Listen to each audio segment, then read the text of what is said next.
Assalamualaikum suyumlik Bakoklular, hayırlısınlar. Yaşlı Ana Dil Merkezi tarafından uyuşturulgan Uyghur Ana Dili Günü münasebeti bilen bu sorumlu kelginlerine merhaba. 1952 yılı hazırki Pakistan'ın işgaliyeti astideki Bangladeş'teki birbirik üniversite okuvchiları özünün Bangal tilini qo'llash uchun ko'chaga namoyish chiqib, Pakistan saqchilari bilan o'quvchilar orasida to'qnash chiqib, bir necha o'quvchi o'lib ketganlik munosabati bilan 1999 yili Birlashgan Davlatlar Tashkiloti Fan va Ma'arif bo'limi 2000 yildan boshlab shu 2 ayning 21 kunini ona tilini qo'llash kuni qilib bekitgan ekan. Yaşlı Ana Dil Merkezi bulturdan başlap, şu simbolistik bir gününü tutuklap kilovatıda. Bu qatımkisi 2. qatım ötküzülgen yığı. Bugünkü faaliyetimizdeki bereketlik hem oğuşluk elip birleşik için bu faaliyetimizni Kur'an-ı Kerim'de talavat kılıç bilen başlayımız. Kur'an-ı Kerim'de İbrahim kardeşimiz Sure Tabarek'ten 3 ayet okuturdu. Qani İbrahim kardeşimiz merhamet. Assalamu alaikum wa rahmatullah.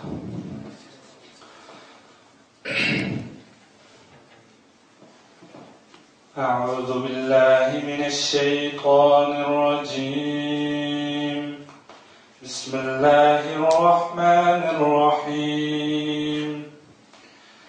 Ya eyyühellezine amenu ittakullaha vel tenzur nefsum ma qaddemet li gadin vettekullah.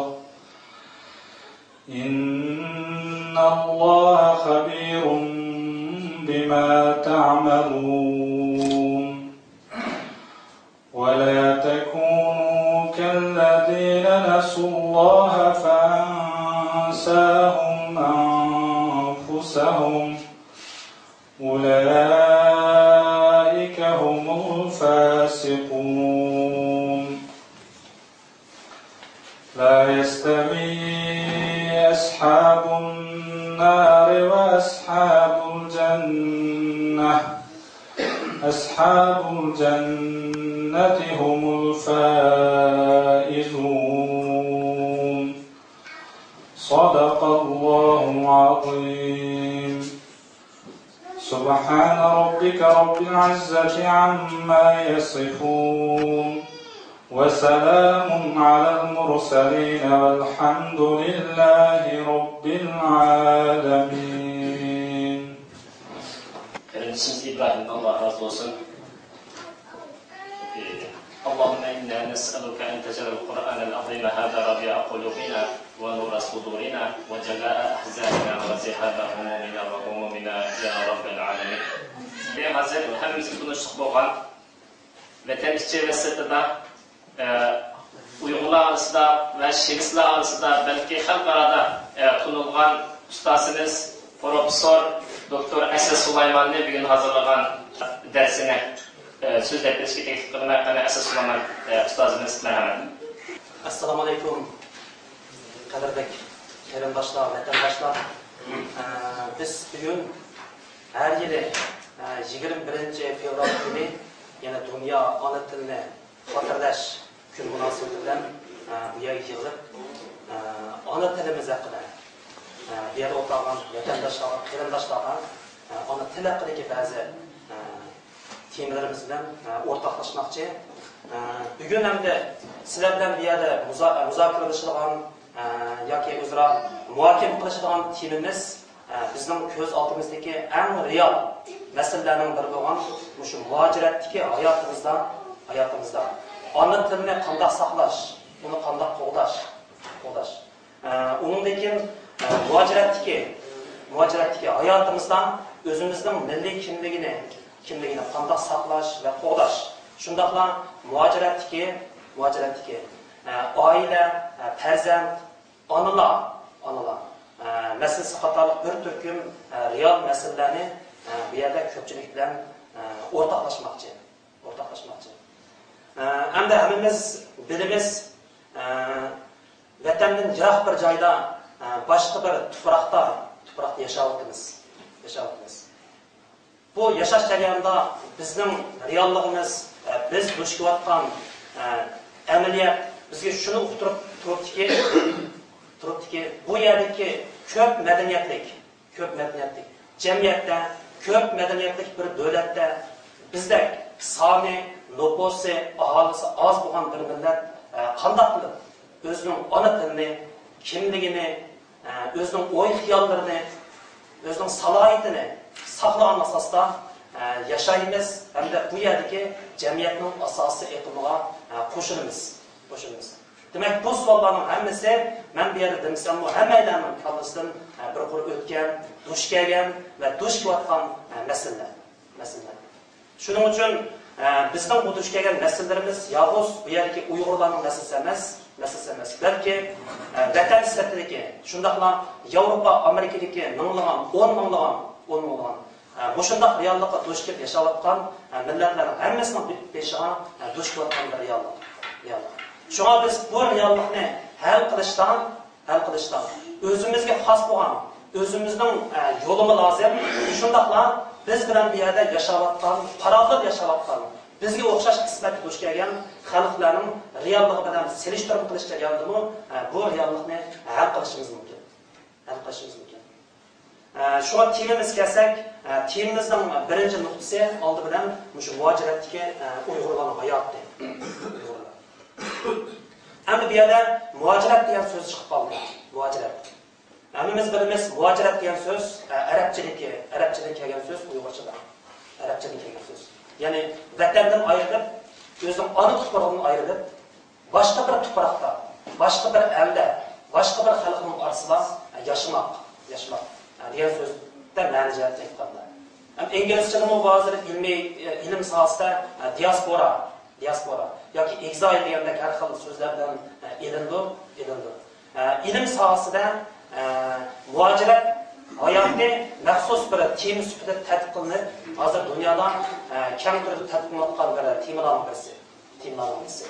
Ammo bizda bo'lsa, tabi Uyg'urlarning keng ko'lamda muhojiratga yuzlanishi ham muhojiratda yashashi boshqa millatlar bilan solishtirgan vaqtda vaqtcha emas, ko'lam jihatdan kichik kaydar qolgan bir amaliyotlar, reallik. Shuning uchun oldi bilan muhojiratdagi Uyg'urlarning ahvolini tushunish menimcha intayin muhim. Biz baytliq muhojiratning o'zining ona vatanini, ona tuprog'ini tark etib boshqalarni yoki boshqa bir millatning tuprog'ida, boshqa bir elning madaniyat bo'yida yashashni ko'rsatdi. Endi bu yerda o'taqanlar, bu yerda o'taqan cho'nglar, bundan 10 yoki 15 yil ilgari o'zimizning kunlarning bir kuni boshqa bir tuproqda yashaydiganligimizni balki esimizga keltirmagan bo'lamiz. Ammo hayot riyozatlari yoki taqdir o'ylamagan yerdan bizni o'zimizning tuprog'idan ayirib boshqa bir elning o'sha tuprog'iga elib keldi. Demak, bizning ona tuproq, ona vatan bizdan yiroqda qoldi.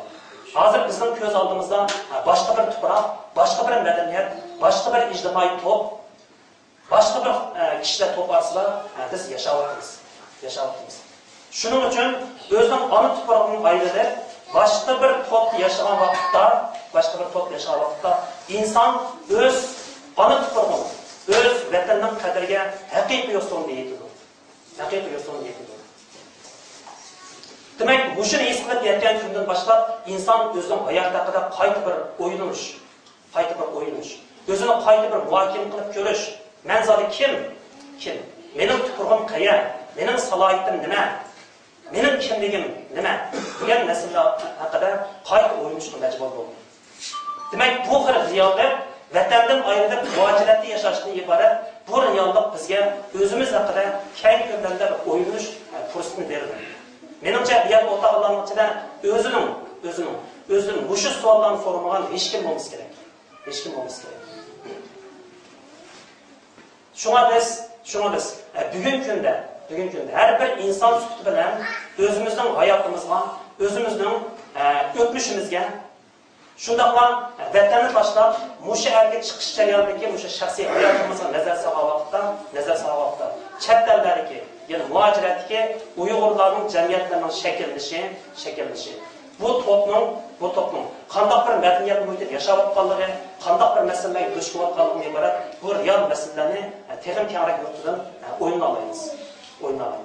Shuning uchun oldi bilan muhojiratdagi Uyg'urlarning jamiyati yoki jamoatchilik qanday jamoat buni tahlil qilish to'g'ri keldi.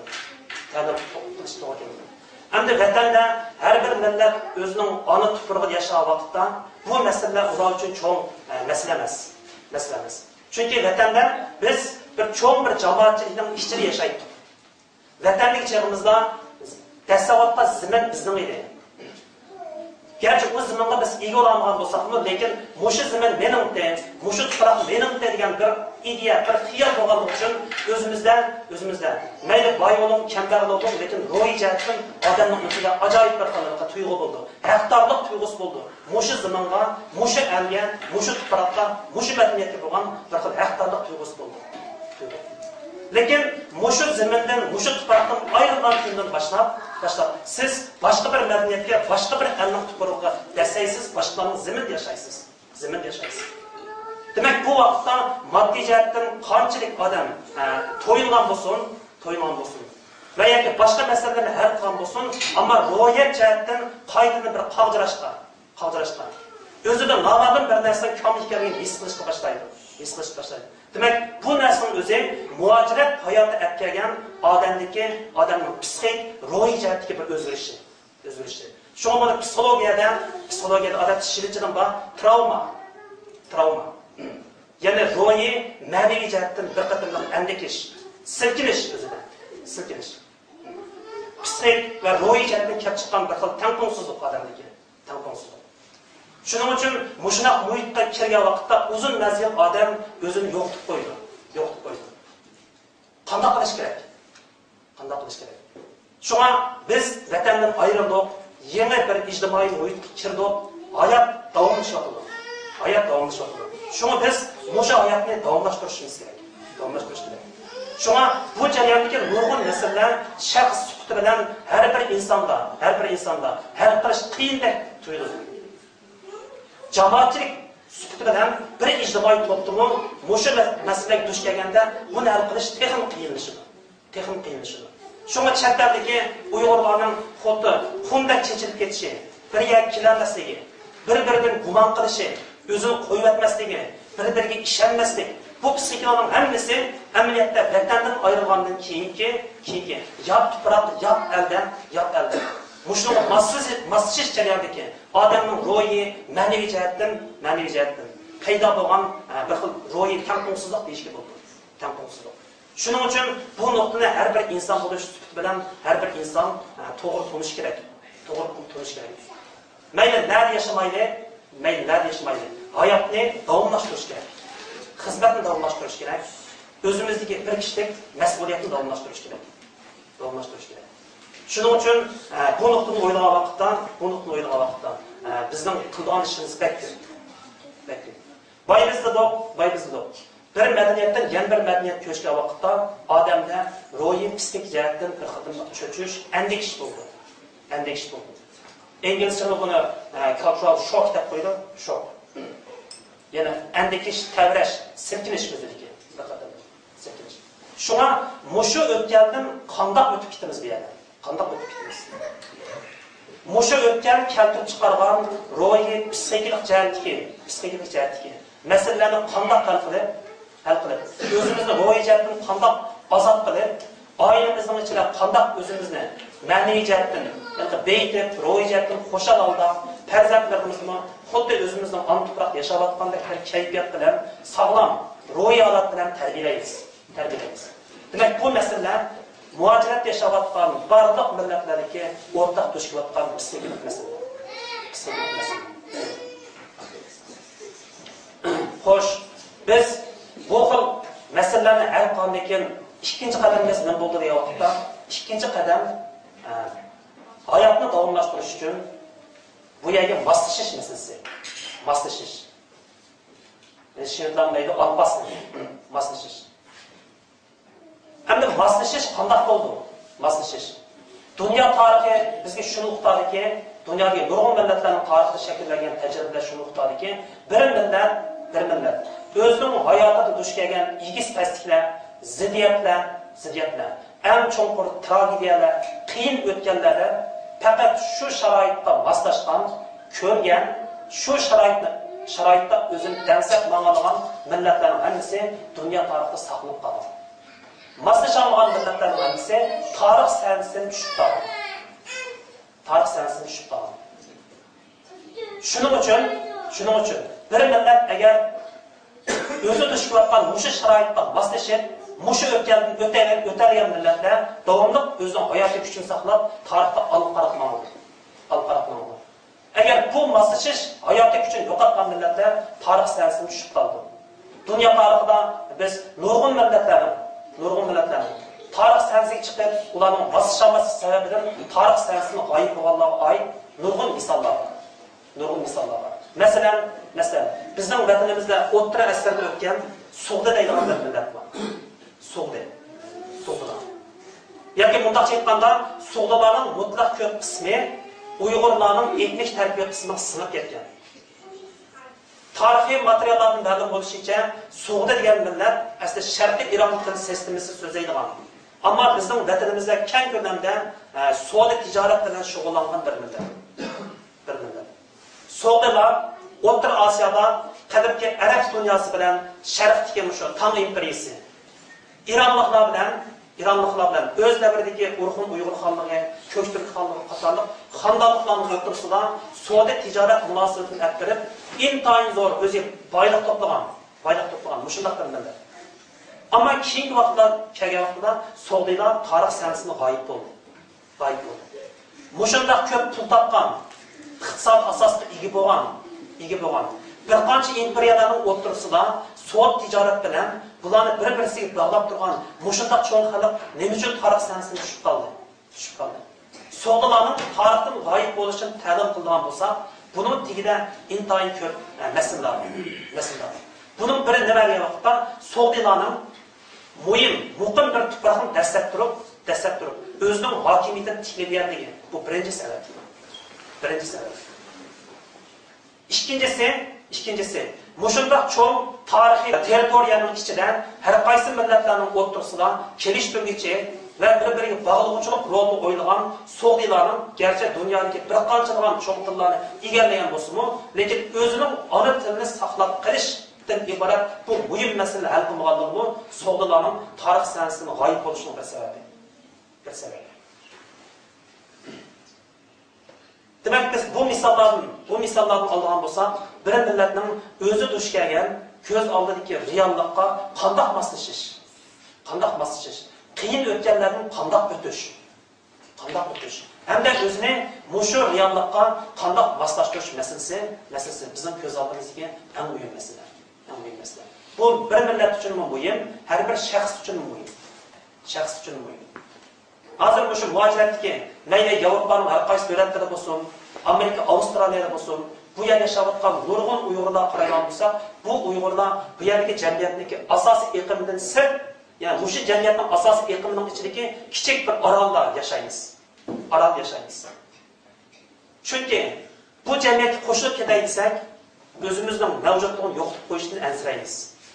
Qo'shilmaydi desak, bu yerga reallik bizni majburiy ishtiradi. Bu jamiyat kirishga zo'rlaydi. Chunki yashashimiz kerak, xizmat qilish kerak, bolalarni o'qitishimiz kerak. Demak, bu reallikning hammasi bizni mushu jamiyatga zo'rlaydi, keynimizdan ishtiradi. Demak, ham bu jamiyatga qatnashish, ham o'zimizning milliy kimligimizni saqlash bizning ko'z oldimizdagi bak cho'ng masala, bak cho'ng to'qinish. Bu to'qinishni qanday qilish kerak? Bu to'qinishda nurg'un oilalar, nurg'un kishilar mushu cho'ng jamiyatning iqimiga qo'shilib, o'zini g'oyib qildi. Masalan, birinchi avlodda butunlay o'zimizni yo'qotganlarda bu jamiyatga kirgandan keyin, agarda Ballarimizni, farzandimizni, oilamizni to'g'ri ilib mang'an bir o'zimizda bir energiya bo'lmasa, birinchi avlod mavjud bo'ldi, ikkinchi avlod kelganda bu cho'ng jamiyatga qo'shilib ketmakdan boshqa amal yo'q. Qo'shilib ketmakdan boshqa amal yo'q. Bu bizning ko'z oldimizga reallik. Bu bir tanlash. İkinci tanlash. Amallar bu jamiyatdan keçib, o'zimizning kichik chambargining ichida yashash, kichik orolning ichida yashash. Ammo bu orol bizga qanchalik imkoniyat beralaydi? Birinchi avlod bu o'zimizning bir qancha odam bilan birga kelib, o'zimizning chambargining ichida o'zimiz aylanib mushunday yashashimiz mumkin. Lekin mushu chambargining ichida bizning bolalarimizni, keyingi avlodlarimizni qanday tutib qolamiz? O'zimizning kimligimizni ikkinchi avlodga qanday o'tkazib beramiz? Bu masala, bu real masala. Demak, bu ikkinchi bir xil tanlash. Uchinchi bir tanlash nima desa, qanday har ikki tanlashning ichidan muvaffaq yo'l topalaymiz. Ham mushu ko'z oldimizdagi real jamiyatga qatnashish, ham o'zimizning milliy kimligimizni saqlash. Shunga bu masalalarning o'zidan yolg'iz Uyg'urlar o'zimizning realligidan hosil bo'lgan tajribalar bunga yetmaydi, buni hal qilishlar. Menimcha. Chunki bu yerda bizga qaraganda 50-60-yillardan boshlab kelgan nurg'un ko'chmanlar, Latin Amerikasidan kelgan ko'chmanlar bor, Arab dunyosidan kelganlar bor, Afrikadan kelganlar bor, hamda Sharqiy Yevropa qatorliq Yevropa ellaridan kelgan ko'chmanlar bor. Mushu ko'chmanlarning yarim asrga yaqin bu yerdagi muajirat hayoti. Bu yer kelgan chet elliklarning, ko'chmanlarning o'zini qanday saqlab, mush jamiyatga qanchalik darajada moslashishdan iborat. Bu masalaga o'zining tajriba savoqlarini elib keldi. Shunga bizim bu yerda yashovchi bir ijtimoiy to'p bo'lganligimiz uchun biz atrofdagi boshqa millatlarning tajribalaridan o'rganish kerak. Masalan, bizga eng yaqin bo'lgan turklar bu jamiyatga qanday moslashdi, o'zini qanday saqladi. Biz bilan o'rtaq e'tiqodli bo'lgan arablar bu jamiyatga qanday moslashdi, o'zini qanday saqladi. Yana masalan, Kurdlarning beshidan o'tgan kechirmishlar orqali ular qanday hal qildi bu yo'lni? Shunga menimcha bu yo'lni tanlashda bizning bu yerdagi muajirat hayotimiz nisbatan qisqa, eng uzun bo'lganda 15-20 yil, bo'lmasa 10-15 yil bo'lganligi uchun biz hozir bir tajriba jo'g'lash bosqichida. Bu bosqichda o'zimizga xos tajriba jo'g'lash jarayonida bir qismga yo'qitimiz, bir qism narsalarga erishimiz. Oxirida bu masalalarni qanday hal qilishning bir yo'lini topamiz. Shunga ikkinchi bosqich bo'lgan o'sha moslashish bosqichi intayin muhim, bir ahamiyatga ega bir tema. Endi undan keyin moslashish temasi tug'ilgandan keyin moslashish jarayonida kelib chiqadigan yana bir masala bor. Bu masala nima desa, to'qinish. Ya'ni shirchilik, konflikt. Chunki moslashish eg'iz oson bo'lgan bilan unchalik oson narsa emas. Masalan, bir qism kommunizm ellaridan ilgari mayli Sovet ittifoqi bo'lsin, yoki Xitoy bo'lsin va yoki boshqa cho'ng davlatlarda bo'lsin, biz bu yerdagi millatlarning beshiga duch kelayotgan nurg'un masalalarni assimilatsiya degan so'z bilan tushuntiramiz. Assimilatsiya. Ya'ni cho'ng millat kichik millatning barliq milliy aloyligini yo'q qilishga majburlab, o'ziga qo'shib olish, o'ziga singdirib olish. Bu assimilatsiya. Lekin Yevropadagi demokratik ellarda assimilatsiya so'zini ishlatmaydi. Buning o'rniga integration. Integration balki assimilatsiya degan so'zga qaraganda bir qadar yumshoq anglanishi mumkin. Chiroyli anglanishi mumkin. Lekin integrationning oxirgi maqsad yana bu jamiyatga moslashtirishdan iborat. Ammo integrationning jarayoni assimilatsiyaning jarayoniga o'xshash, sen hamma narsani, o'zingga xos hamma narsani yo'qitib, mana aylansan degan talab yo'q bo'ladi. Mana aylansan. Integrationda bu jamiyatga moslashish jarayonida o'zingning kimliging, o'zingning aloyliging, o'zingga xos narsalar bilan bu jamiyatga qatnashishdan degan bu narsani o'qib qo'ying. Şuna menimcha, gerçi integrasyon aslında siyah qaraganda nisbatan yumshoqroq, chiroyliroq yoki ilmiy asosdagi qandaq bir so'zdak anlansimi, lekin bu jarayonda yana ba'zi millatlar o'zini yo'q etishi mumkin. Integration jarayonida. Shuning uchun bu jarayonda har bir millat yana buning qatnash jarayonida birinchi shart nima desa, o'zini saqlab asosdan o'zining alayligidan bu jamiyatga qatnashish. Bu jamiyatga qatnashish. Şunu biz bu yerda yashayotgan Uyg'urlar, bu yerdagi ko'z oldimizdagi necha 10, necha 100 degan boshqa millatlar, boshqa qavmlar, boshqa ijtimoiy to'plarga o'xshash, shivit jamiyatidan iborat shu asosiy iqlimning ichida yashayotgan bir tarmoq iqlim bo'lganligimiz uchun meningcha qanday qilib o'zimizni saqlamasdan bu jamiyatga moslashish, qatnashish bu bizning oldimizdagi yana bir real masala. Şuna bu jarayonda boyimiz ta'kidlagandek albatta to'qinish kelib chiqadi. Konflikt kelib chiqadi. To'qinish. Bu to'qinish shaxs sifati bilan har bir insondan yuz beradi. Har bir oiladan yuz beradi. Har bir jamiyat, har bir millatdan yuz beradi. Hammamiz ko'ryapmiz, Shvetsiya chiqayotgan gazet jurnallarda, radio, televiziyada, axborot vositalarida nashriyat chiqarayotgan kitoblarning ko'pisidan chet elliklarning yoki boshqa ellardan kelib bu yerda yashayotgan millatlarning qanday qilib Shvetsiyaga moslashish jarayonidagi nurg'un to'qinishlarni yozib tadqiq qilyapti. Masalan, bularning ichida Shvetsiyadan Xeydish degan bir so'z bor. Yoki tüpe Xeydir. Yani Uyg'urcha buni tarjima qilib qilsak, g'urur deb tarjima qilishim bo'ldi. Demak, shu moslashish jarayonida eng cho'ng darajada bu musulmon ellardan kelgan xalqlarning ichida ko'p ko'rilgan masalalarning birisi shu g'urur masalasi, ar-nomus masalasi. Mushu sababdan Shvetsiya yoki Yevropaning boshqa ellarida ko'rilgan nurg'un misollar bor. Nurg'un qonliq dilolar bor. Mushu sababdan kelib chiqqan. Masalan, nima uchun Yevropadan kelgan boshqa ellardan kelgan millatlar bu yerga oson singishib, oson bu jamiyatga kirib ketadilar. Nima uchun musulmon ellardan kelgan Mesela Araplarning ichida, Turklarning ichida, Somaliliklarning ichida va boshqa musulmon ellarning kelganlarning ichida bu jamiyatga sing'ish jarayonida nurg'un masalalar ko'rildi. Shunga hammamiz shuncha o'rganayotgan ekan, shu temaga oid ba'zi narsalarni ko'rib baqsaq bo'ldi. Boyman ta'kidlagan Xidish degan shu yoki ar-nomus degan shu so'zning kelib chiqqan nurg'un dilolarning kayinda nima desa, madaniyat o'xshamasligi, tarixning o'xshamasligi, diniy aqidaning o'xshamasligi tufayli kelib chiqqan ba'zi masalalar bu jarayonda ko'rilgan. Masalan, islom davlaridan kelgan ma'lum bir oila bu yerga kelgandan keyin bu oila masalan ayollarning ma'lum bir jamiyatga sing'ishi erlarga qaraganda osonroq bo'ldi ekan.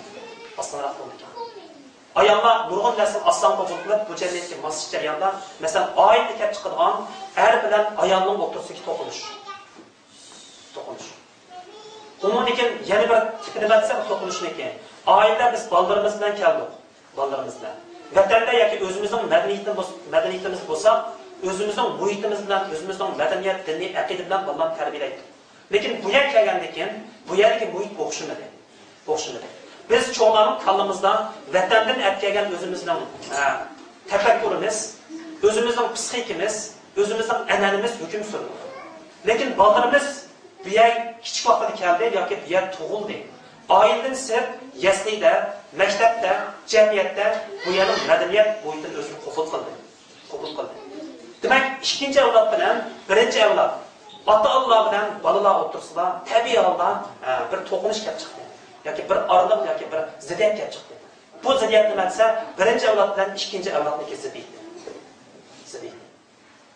Shunga oiladagi er bilan ayol, ota-ona bilan bola o'rtasidagi bu to'qinish amniyatda muajiratda yashayotgan barliq millatlarning hayotida ko'rilgan bir real masala. Albatta, bu yerda o'tirgan hech kim bizga bunday masala duch kelmadi deyamaymiz. Bu bizning ko'z oldimizdagi intayin real masala.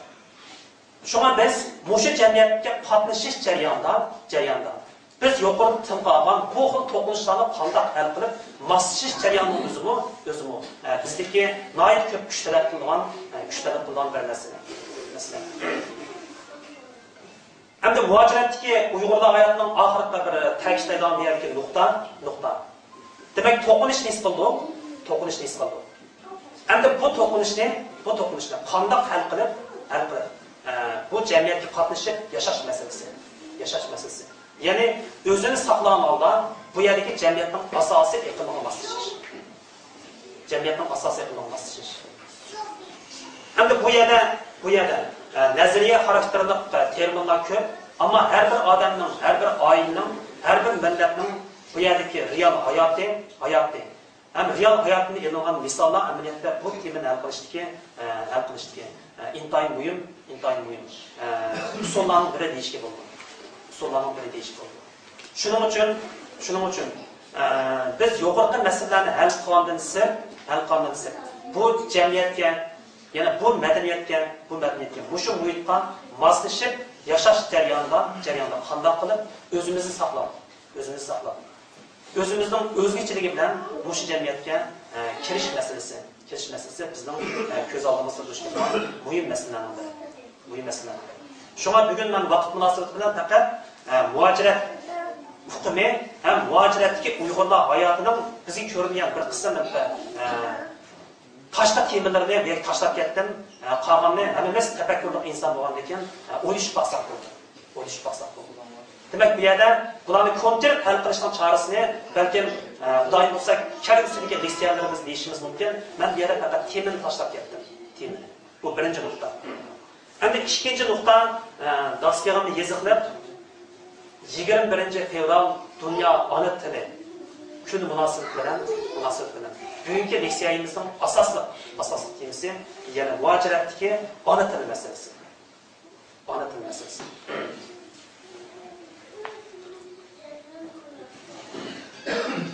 Hamda hammamiz ko'ryapmiz. Mushu Uyg'urcha chiqayotgan barliq media vositalari, radio, gazet, internet tori, Facebook, bu hokazo hammasida muhojiratdagi Uyg'urlarning ichida eng ko'p talashlar qilgan, eng ko'p muhokama qilingan tema menimcha ona til temasi bo'ldi.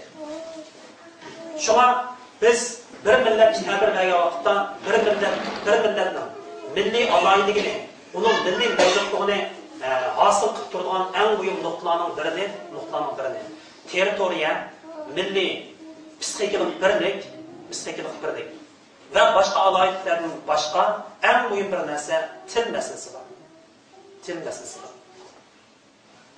Germaniyalik etnografiya olimining bir gapi bor, Yakob Grimm deydigan kishiniki. Bir millatga nisbatan aytganda, ustixon so'ngak yoki qalbi kepanlarga qaraganda texnik muhim bir narsa borki, u bo'lsa shu millatning tilidir. Ya'ni bir millatning tili o'z navbatida shu millatning tarixi hisoblanadi. Shunga biz ona til haqida ko'p muhokama qildik, talash tortish qildik. Shunday ko'p muhokama qilishimiz qolmay, ona til masalasi yana bizning oldimizdagi eng zarur masalalarning biri bo'lmoqda.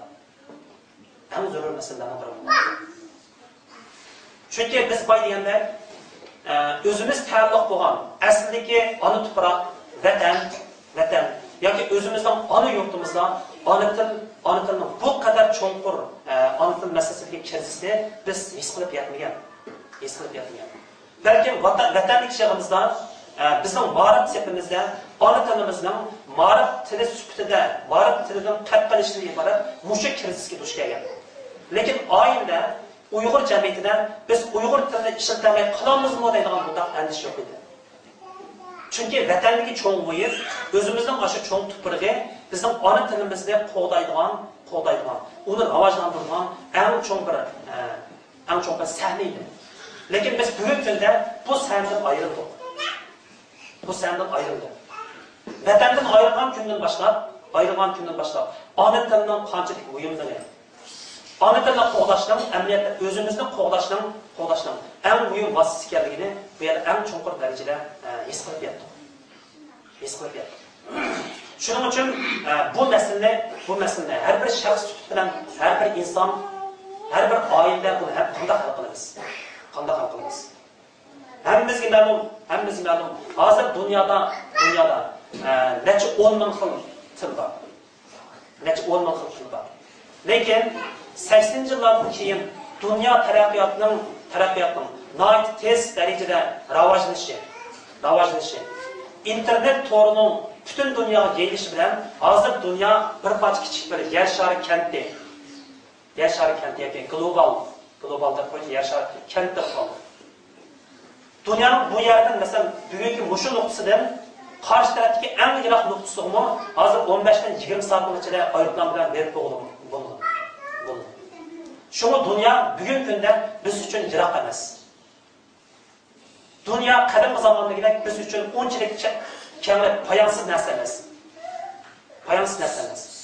İnsanların taraqqiyoti dunyoning nihoyat kichik qilyapti.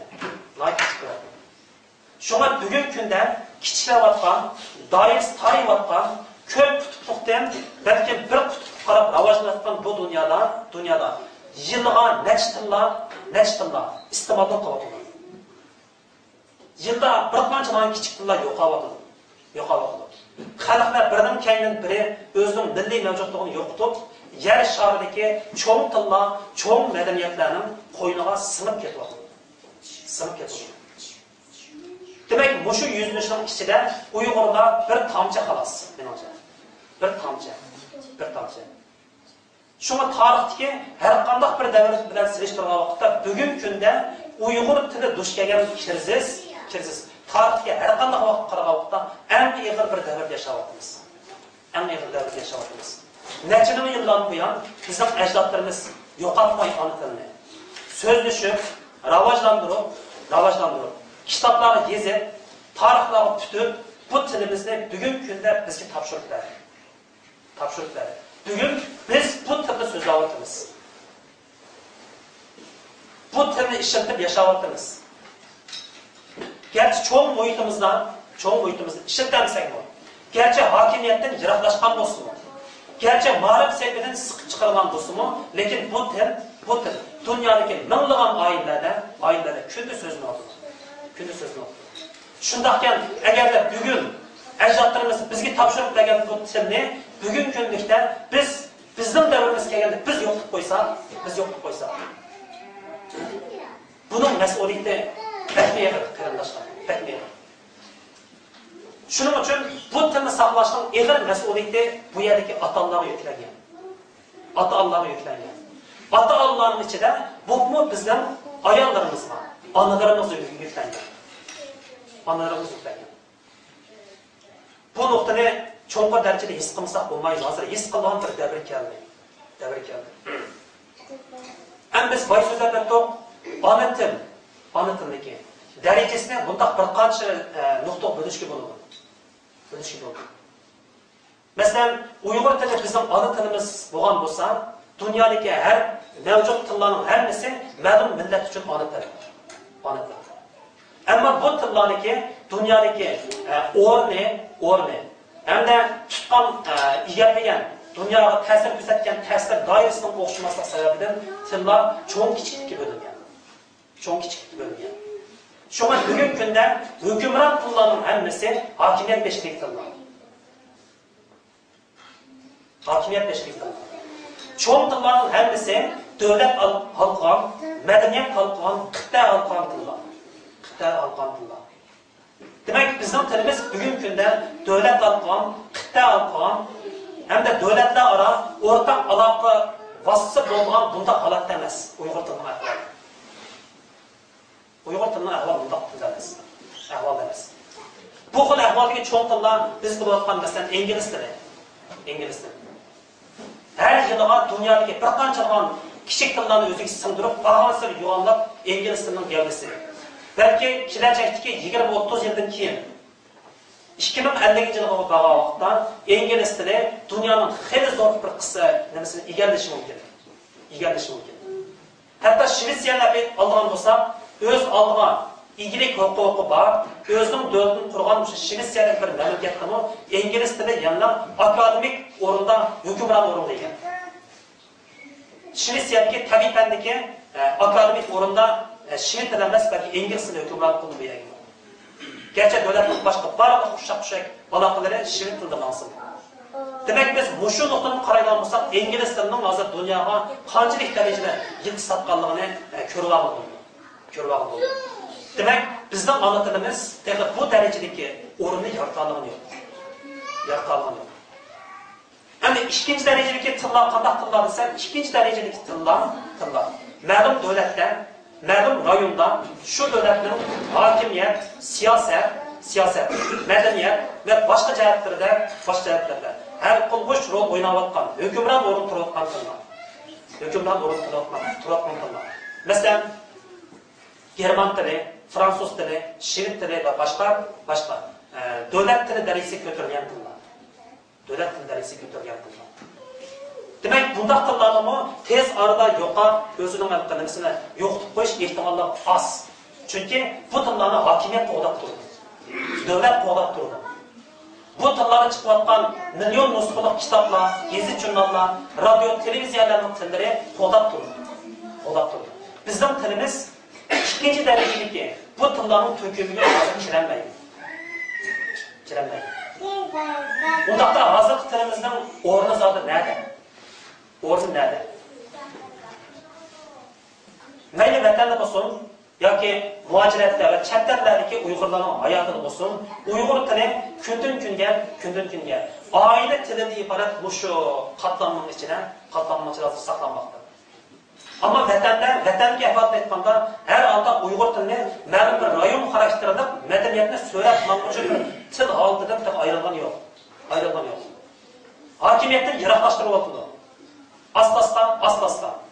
Ma'rif sepidan asta yiroqlashtiryapti. Lekin Uyg'urlar necha ming yildan buyon bu tilni ishlatib o'zining ma'rif sistemasini yaratgan. Jamiyatni so'rab maqulgan bir harakatlantiruvchi kuch holatiga kelgan bu tilni. Şuna yaqinqi 10-20 yilning ichida bo'layotgan bu ahvollarning ichida Uyg'ur tili tamoman 10 yoki 20 yil yoki 30 yilning ichida yo'qolib ketadi degan narsaga ishonmayman. Uyg'ur tilining yana hayotiy kuchi bor. Chunki Uyg'ur tilini oyat bo'lsin so'zlayotgan vatanda necha 10 million xalqimiz bor. Xalq bo'ldi ekan, bu tilni ishlatgan xalq bo'ldi ekan, bu til yo'qolmaydi. Ammo tilning derecesi ma'lum sebeplerdir. Mesela hakimiyetinin sebebi, medeniyet çemberinin tarihi tüfeğini keltirip çıkargan sebep ve başka sünni sebepler tüfeğinden tilinin dairesi kiçikleşi mümkün. Ama yo'qolib ketishi yani bu uzun jarayon. Lekin vatanni tashlab qo'yib biz muajiratga, biz yashayotgan o'sha real muhit qaraydigan bo'lsak, hamda bu yerda bu yerdagi tilimiz vatandagi biz 3-daraja qo'ydik, dunyo tillarning bizga. U xil darajada emas bu yerdagi tilimiz. Bu yerdagi tilimiz butunlay oilaga baland qilingan til. Muajiratga bizning jamoatchiligimiz yaqin 15 yildan yaxshi shakllanmoqda. To'plarimiz kichik, odam sonimiz oz. Hem bu jamiyat tarafidan aslan o'ziga singdirilishdan iborat mushu hayot ichida yashayapmiz. Shuning uchun biz oilamizni qo'llayotgan, oilaning chemperining ichiga qamrab qolgan bu tilimizni qanday saqlab qolish, bolalarimiz qanday yetkazish, keyingi avlodlarimiz qanday o'tkazib berish bizning hozir ko'z oldimizdagi eng real masala.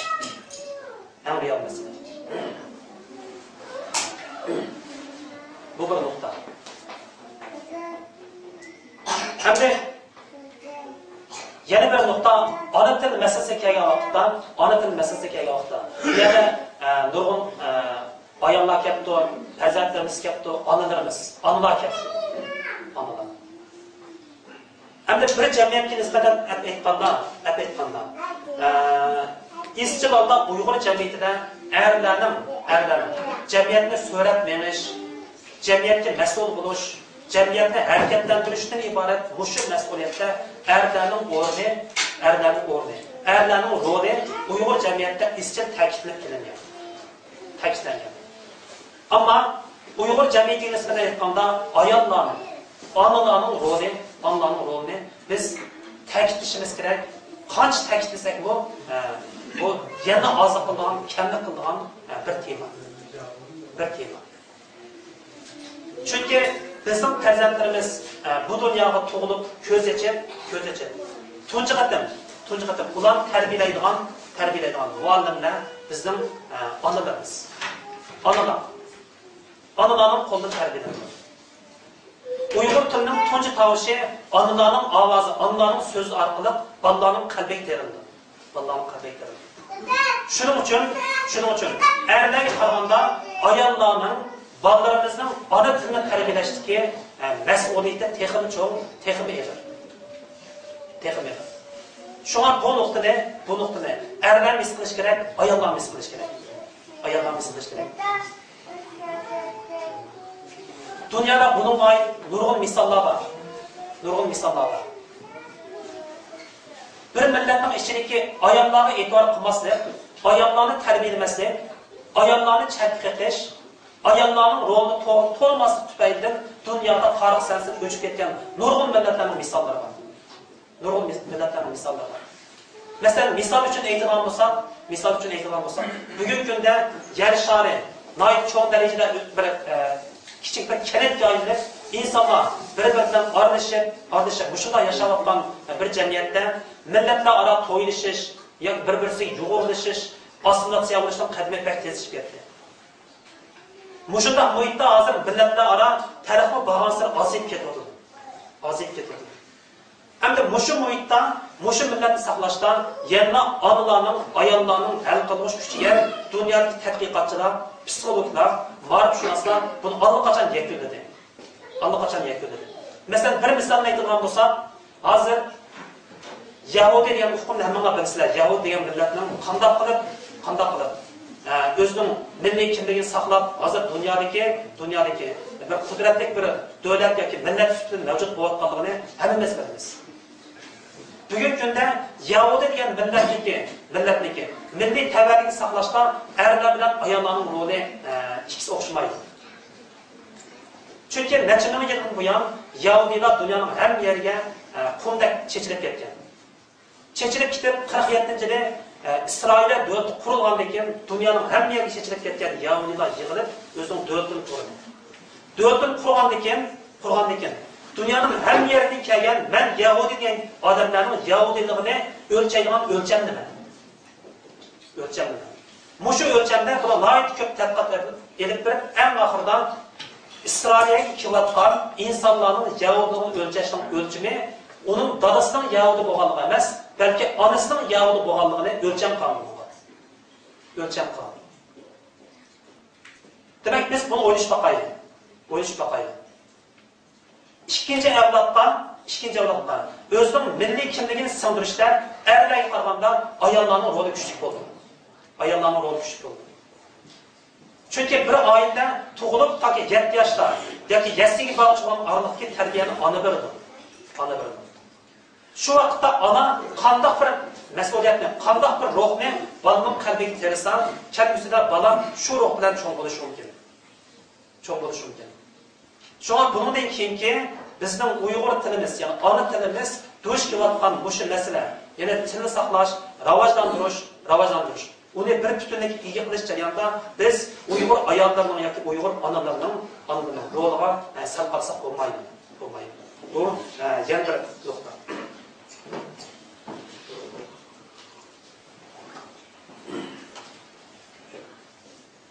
Ana shu til masalasidagi oxirgi bir nuqta. Biz o'zimizning tilimizni saqlashning muhimligini his qildik va so'zladik. Endi tilni saqlash bilan bir vaqtda biz o'zimiz yashayotgan muhit, muhojiratdagi muhit. Bu yerda yashash, o'zimizni asrash, xizmat qilish uchun boshqa millatning tilini o'rganishimiz kerak. Bu bizning oldimizdagi duch kelgan eng real masalalardan birisi. Shuning uchun ona til bilan biz o'rganmoqchi bo'lgan yoki biz o'rganayotgan tilning munosabatini ikkisini qanday bartaraf qilamiz? Chunki bu yer yashaymiz, o'zimizning o'rnimizni tiklaymiz, put tasab turamiz, xizmat qilamiz deganimiz til o'rganish kerak. Bu ham tilni o'rganish kerak. Payg'ambar alayhisalom o'zining bir hadisida shunday debdi. Boshqa millatning tilini o'rganish, boshqa millatning tilini o'rganish. Shu millatning xuy-qaydini tushunish yoki shu millat tarafidan kelgan vahimdan o'zini saqlashdan intayin muhim ahamiyatga ega degan bir hadis bor ekan lazim. Demak, biz o'zimiz yashayotgan mushu jamiyatga nisbatan aytganda, o'zimizning ona tilini saqlash bilan bir vaqtda o'zimiz tava jamiyatning asosiy tilini o'rganishmi bizning muhim bir vazifa oldimizdagi vazifa. Mushu masalada nurg'un qarindoshlarning kallasini o'tmaydigan ba'zi masalalar bor. Masalan, 10 yillar oldinda men vatandan nurg'un joylarda leksiya bergan vaqtda ular ta'kidlagan. Vatandagi sharoitda o'zimizning ona tilidan boshqa vatanda xanzo tili o'rganishning o'zining ahamiyati bor. Men hozircha bu nimadan qaytmadan fikrim. Chunki hozir chet ellarda biz vatan da'vosi qilyapmiz. Bu vatan turklarning qo'lida emas, Rusning qo'lida emas, Amerikalikning qo'lida emas, Arabning qo'lida emas. Bu vatan xanzolarning qo'lida. Shuning uchun biz vatan da'vosini bevosita qiladigan kishilar, demak bizga nisbatan xanzolar hisoblanadi. Shuning uchun ularning qilish jarayonida bu xalqning tilini bilmay turib, ularni tushunmay turib, ular bilan qanday da'vo qilamiz? Shuning uchun dunyoda qayerda yashayotgan bo'lsa, o'zimizning ona tilidan boshqa shu jamiyatdagi hukmron tilni tushunish kerak oldidan. Shuni tushunganda oldin da'vo bo'ldi. O'zining ishlarini yurishtirgan bo'ldi. Jamiyatga qatnashgan bo'ldi. Hech bir o'rgangan boshqa bir til asqatmaydigan hech bir til yo'q. Til o'z navbatida bir aloqalashish quroli emas, bir millatniki madaniyati, kimligi va boshqa barliq narsalarni o'z ichiga olgan bir ko'rik. Shuning uchun muajiratda yashayotgan mushu muhitimizda biz ona til masalasiga o'ylagan vaqtda, ona til masalasi bizga duch kelgan vaqtda o'zimizning ona tilimizni qo'llash, bu farz va qarz. Shuning bilan bir vaqtda o'zimiz yashayotgan mushu elning, mushu davlatning, mushu tuproqning asosiy tili bo'lgan bu tilni o'rganishmi bizning vazifamiz. Endi bu jarayonda yana bir hal qiladigan bir masala nima desa, kalımızdan aniq o'tish kerakki, menimcha biz bu yerdagi tilni o'rganish jarayonida yana ona til yanada buning uchun oshqosh bo'lish kerak menimcha. Hozirgi tadqiqot materiallarida shunday bir yakun chiqarildi.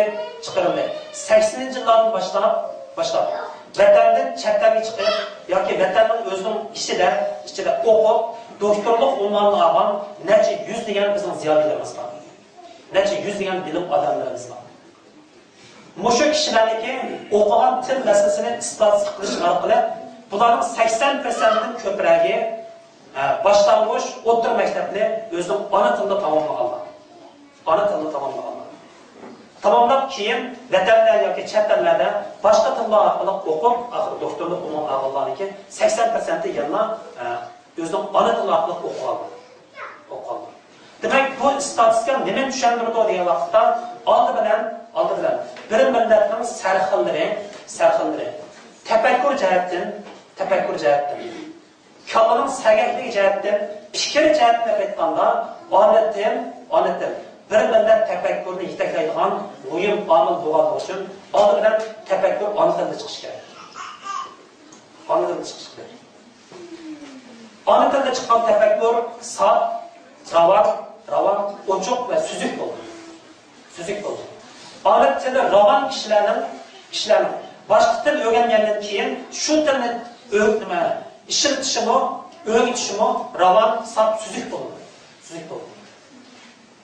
Demak, bu bizning beshimizdan o'tgan kechirmish tillar emas, balki ilm fandan, tadqiqotdan kelib chiqqan bir ilmiy natija.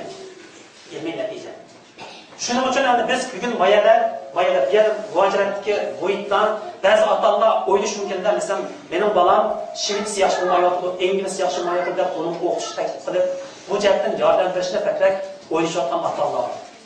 Menimcha bu ojatsiz. Bu ojatsiz. Chunki oyatning o'yining ishigidan chiqib kelsak, bu jamiyatning hammasida shvets so'zlanadi. Shunga balalarimizning shvetsidan, inglizchadan ansirashning hech qanday hojati yo'q. Bizning ansiraydiganligimiz balalarning faqat ona tili. Ona tilida ravon so'zlaydigan, tafakkur qiladigan bir muhitni yetildirib qo'ysak, shu tafakkur asosida ular bu yerdagi boshqa tillarni o'rganib, o'zlashtirib elib ketadi. Chunki boshqa narsani bergan maktab bor, yasli bor, jamiyat bor. Bu yerga muhit bor. Muhit bor. Shuning uchun bu yerga ona til bilan tafakkurning munosabatimi o'yinlashga tegishli bir nuqta deyishga bo'ladi. Bu ikkinchi tema. Üçüncü bir tema. Biz düşünüyorken mesele içindeki en real olan şu muaciratdagi aile, farzand ve analar temisi.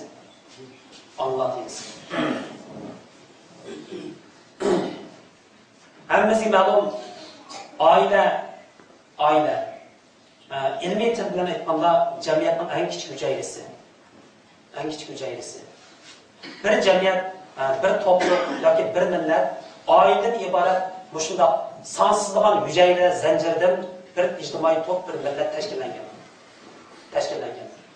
Bundoq aytganda, bu yerda o'tirgan har bir oila. Bizning Uyg'ur millatimizning bir hujayrasi. Shundoq necha yuzlagan, necha minglagan oilalarning qo'shilishi bizning bu yerdagi ijtimoiy to'pimizni, jamoatchiligimizni shakllantiradi. Shuning uchun bir millatga nisbatan aytganda, uning milliy kimligini saqlashda,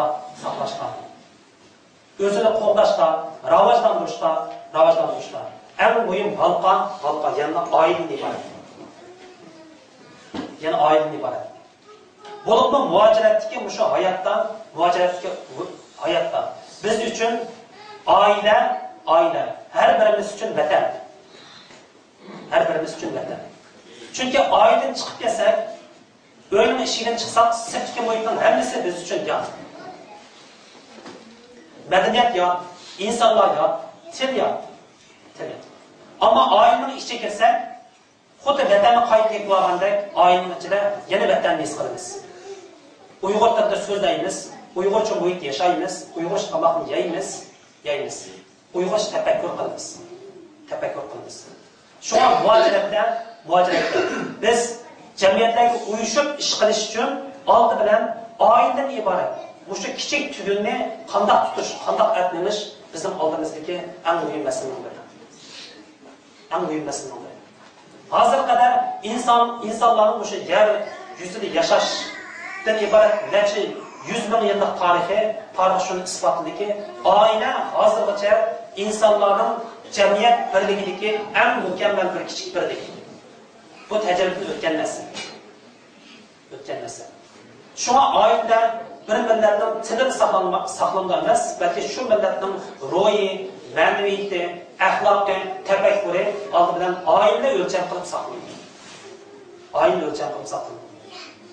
Shunga oldi bilan biz bundan oilani chimtish uchun muajiratdagi Uyg'urlarniki o'zining milliy kimligini saqlashdagi eng muhim tugun degan narsani his qilish kerak. Buning uchun ham oilani qanday qilib boramiz? Menimcha bu yerdagi muhim bir masala har bir oila a'zolari, oila boshliqlari tarafidan planlangan bir oila prinsipi bo'lishi kerak deb qarayman. Oila prinsipi yoki oilaning nizomi.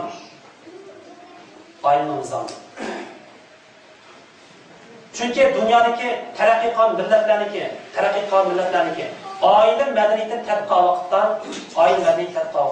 bularning hammasida bir oila prinsipi yoki oila nizom saqlangan. Ya'ni bu oilani qanday berish, farzandni qanday tarbiyalash, oilada qanday axloqni tashabbus qilish, ham oila bolalarning mijoz xulqini qanday qandaq olib berishdan iborat bu narsaning hammasi oila yuklangan bo'ldi. Oila yuklangan. Yana kelib oiladagi bu yukni er bilan ayol, ota bilan ona teng ko'tardi. Ota bilan ona teng ko'tardi. Şu ailedeki iş taqsimotidan bunday aniq ayrilish bizning bu naslni aniqlashimizning bir ochqichi. Bizning minglarcha yillardan buyon davomlashgan milliy an'anamizda yoki biz e'tiqod qilgan islom dinimizda, Qur'on Karimda, hadislarimizda, milliy axloqimizda oilani qanday aqlanishdan iborat. Bu masalaga oid nurg'un bayonlar bor. Nurg'un nasihatlar. Şu an menimcha bu yerda o'rtog'imlarning har birimizning oilamizda o'zimizga tushliq shu oilani aqlanadigan bir prinsip bo'lish kerak albatta. Agar oilada mushundaq prinsip yoki oilada mushundaq bir nizom bo'lmaydi ekan, bu oilalarning zanjiridan shakllangan bu jamiyatdami mush narsani aqlanish qiyin bo'lib qoldi. Shuning uchun biz bu yerda yana oila mizonini tashkil qilishda buningdagi eg'ir yukni ota bilan onaga, buning ichidagi onalarga tushiradigan iborat bu reallikni tunishimiz kerak.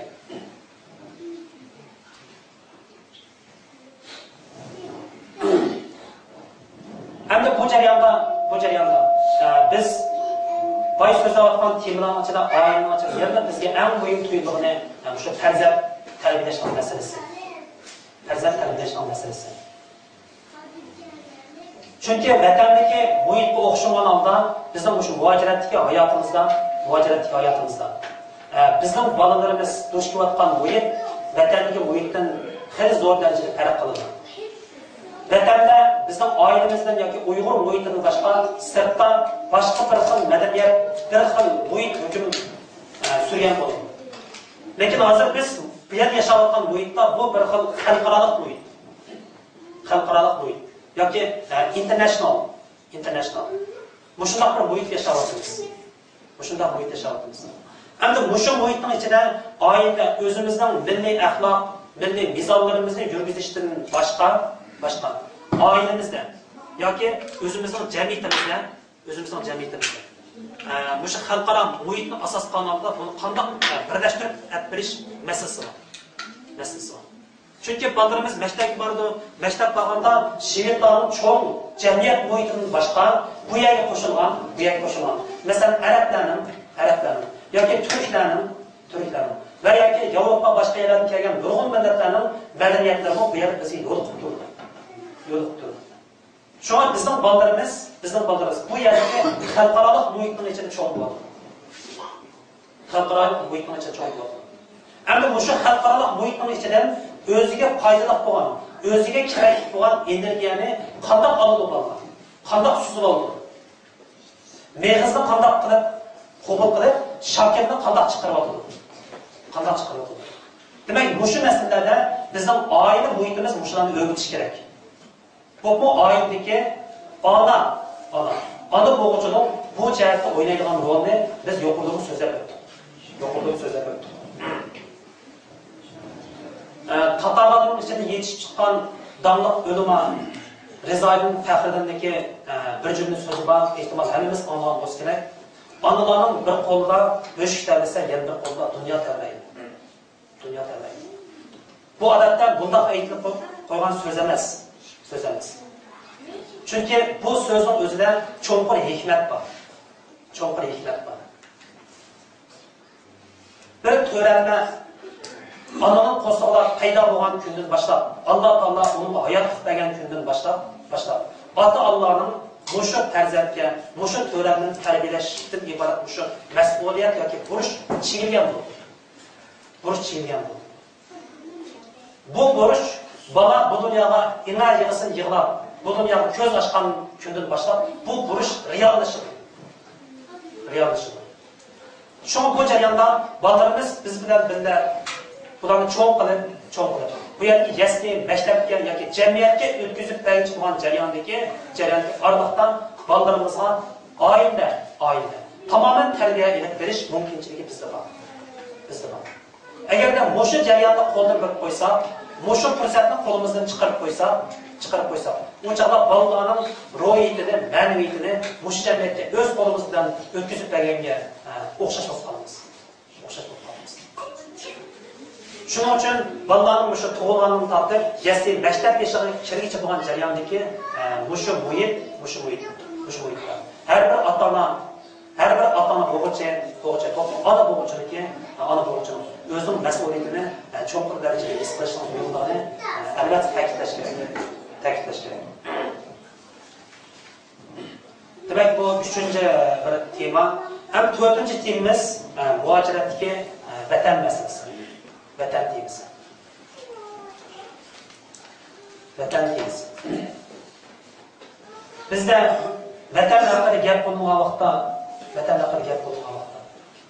muhojiratdagi Uyg'urlarning yoki vatandan ayrilib dunyoning har qaysi joyida yashayotgan Uyg'urlarning vatandan ayrilmaydigan bir kuni bo'lsa kerak. Uyg'urlar vatanni tasvirlagan vaqtda vatanning oldiga ota so'zini qo'shgan emas, balki ona so'zini qo'shadi. Misol uchun aytsam, ona vatan, ona tuproq, ona yurt, ona til. Demak, Uyg'urlar o'zining madaniyat tarixida o'z eng qadrlagan narsani oldiga ona so'zi bilan ona so'zini qo'shib sifatlagan.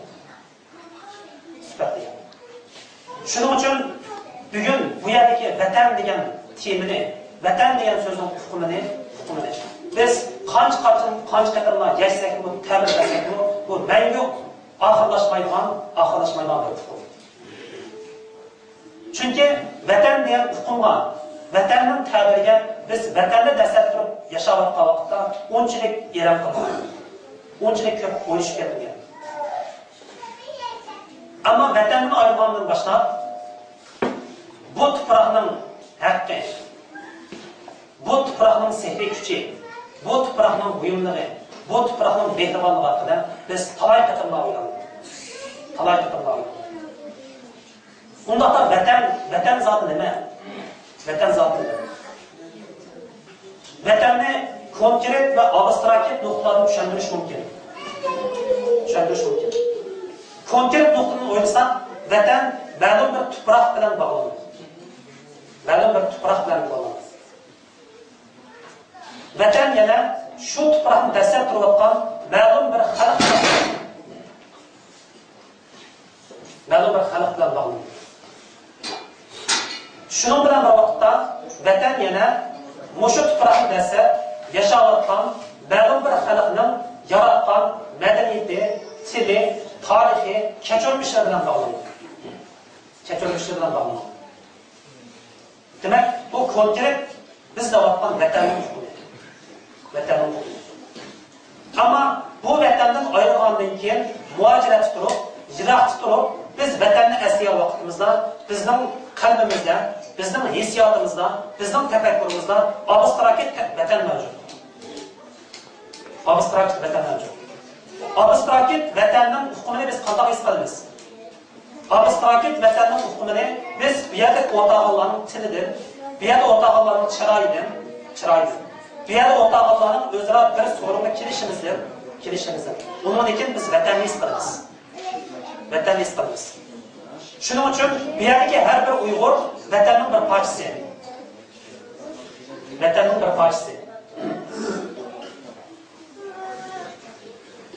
Vatan haqida bizning kallamizda, tafakkurimizda, hissiyotimizda eng cho'qur darajada bir tushuncha, bir ta'bir, bir aniqlik hosil bo'lgan vaqtda undan keyin vatanning boshqa narsalar haqida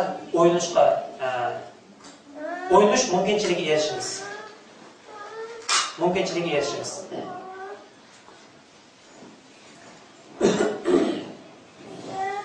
Endi vatandan ayrilgandan keyin shu muhojiratda yashayotgan insonlarda vatan tuyg'usi bo'lgan vaqtda davomli shunday ikki xil ahvol mavjud bo'ldi. Birisi o'zimiz ayrilib kelgan vatandan ayrilib boshqa bir tuproqqa kelgandan keyin shu boshqa tuproqda yashash jarayonida bizning o'zimizniki tefekkürümüzdeki vatan cıraqtab qaldı. Ama göz aldığımızda biz dastlab turayotgan yana bir tuproq mavjud. Yana bir tuproq mavjud. Muşu ikkisining ardig'ida bu munosabatni qanday bir taraf qilish kerak? Mesela bizning vujudimizdan, kallamizdan mangu yo'qolmaydigan vatan hukm bilan bu yerda biz dastlab turayotgan real tuproqniki munosabatini qanday bir hal qilishimiz kerak?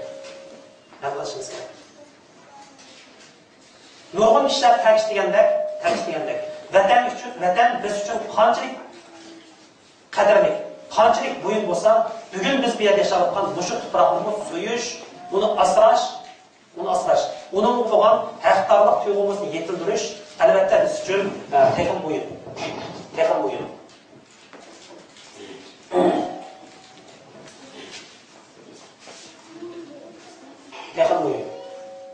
Chunki o'z vaqtida hammamizning beshimizga ko'tishgan, chiqish yo'l topolmayotgan, yashash imkoniyati bo'lmagan sharoitda bu yerda o'tirgan qarindoshlar turli sabablar bilan, turli art ko'mishlar bilan, turli yo'llar bilan vatandan ayrilib, Yevropadagi mushu ellar kelib makonlashdi, bu yerda yashadi, ham yashayapmiz. Shunga bu yerda mushu tuproqni dastlab turib biz vatan da'vosi qilyapmiz. Shuning uchun ana vatanni söyish bilan bir vaqtda, ya'ni o'zimizning tarixiy vatanimizni, ona vatanimizni söyish bilan bir vaqtda o'zimizga mushu imkoniyatni bergan bu vatanni, bu tuproqni söyishimiz albatta buyuk. Shunga vatan tushunchasidan mayli biz farzandlarni tarbiyalash jihati bo'lsin, yoki oilada mushaqqat muhokamalar qilishda bo'lsin. Özümüzden, vatanimizden eğmeni ballağın sandırışından bir vakitte yeni ballağa bu yerge bu tuprağın söyüşünden ibaret muşnasını tam öğütüş gerek de parayla. Demek bu bizim bir mesuliyetimiz, burcumuz.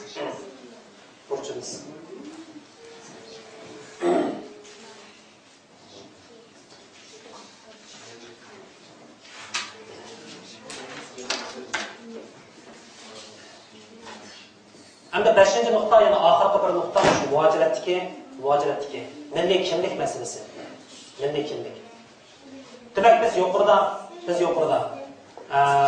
muhaciratdaki Uygurlarning hayatı, ana til, vatan yoki tuproq qatorliq temalarni so'zladik. Endi bu temalarni so'zlashniki eng oxirgi bir nishoni maqsadi yana muhaciratdagi milliy kimlik meselesi bor.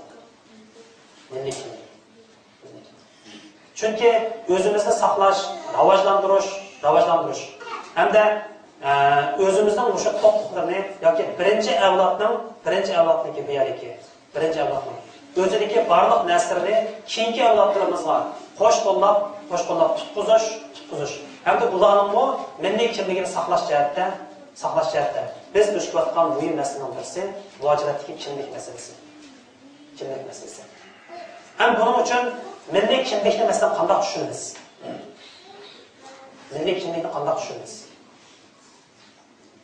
Kimlik degan vaqtda bu so'zning lug'at ma'nosini aytganda Uyg'ur tilida kimlik degan so'zni masalan bu yerda biz ishlatayotgan ID kod degan so'zni vatanda hozir kimlik deb tarjima qilamiz. Dastlabki nazarlarda buni salohiyat kinishkisi. Lekin salohiyat kinishkisining o'zi bu so'zga %100 ma'no yoki hukm berilmaganligi uchun keyingi vaqtda buni hozir kimlik o'zgardi. Demak, kimlikdan iborat bu kartaning o'zida ism familiyamiz bor, tug'ilgan yil oy kunimiz bor, vatanda bo'lsa hatto unda millat tavalligi bor. Demak, bu kimlikning her bir insonga ma'lum bir hukmron, ma'lum bir hukumat, ma'lum bir tashkilot, ijtimoiy tashkilot tarafidan berilgan kimlik har bir inson. Demak, har bir insonlik suhbatimiz bilan har bir insonning o'zimizning kimligimiz bor.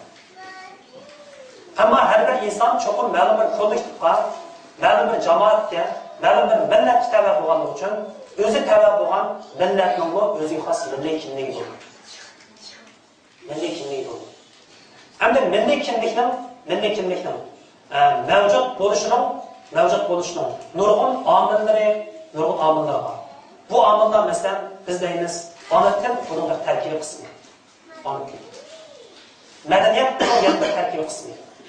Yurish turish, diniy e'tiqod, tafakkur, turmush usuli va hokazo.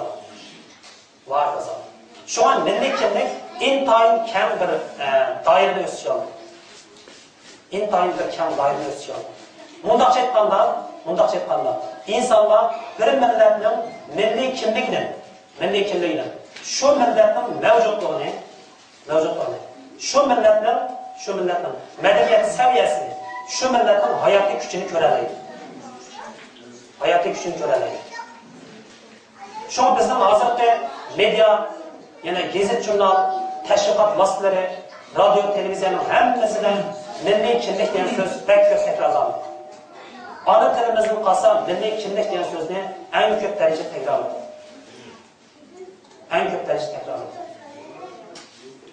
Shuning uchun har bir mayat o'rtog'an qarindoshlarımızdan, insonlarimizdan milliy kimlik degan nima degan vaqtda o'zimizda aniq bir tushuncha bo'lishi kerak. Milliy kimlik har bir millatning faqat o'ziga xos bo'lgan narsa. Mayli biz xohlaydi yoki xohlamaydi, milliy kimlik biz bilan xuddi soyidek bilinmaydi. Masalan, balamiz tug'ilgan vaqtida har bir millat o'zining tilidan shu bolaga ism qo'ydi.